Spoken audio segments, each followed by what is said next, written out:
Hello বন্ধুরা, এই যে আমাদের গাঁথনি কমপ্লিট হয়ে গেছে, তাই এখন আমরা বাড়ি চলে যাব। আজকে বৃষ্টিতে 1-1.5 ঘন্টা আমাদের পুরো একদম নষ্ট খারাপ করে দিয়েছে। আমরা আজকে ঠিক মতন কাজ করতে পারিনি, যার কারণে এই যে ওইটুকু গাঁথনি করলাম, করে এই যে ভালো করে ঢেকে ঢুকে দিয়ে এখন আমরা বাড়ির দিকে চলে যাচ্ছি।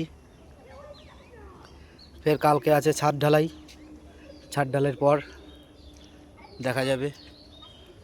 ছাদ ঢালাই করে তারপরে আসবো এদিকে ফের। তা চলো বন্ধুরা, যেরকম গরম, যখন বৃষ্টি দেয় তখন সেই রকম ভোগায়, কিছু তো আর করার নেই। এখন আমাদের এই হচ্ছে জীবন, কর্মজীবন আমাদের এটাই, কর্ম তো করতেই হবে। রোদ বৃষ্টি ঝড় ঝাপটা যতই যাই হোক, কাজ আমাদের করতেই হবে। তো চলো বন্ধুরা, টাটা, বাড়ির দিকে যাই এখন।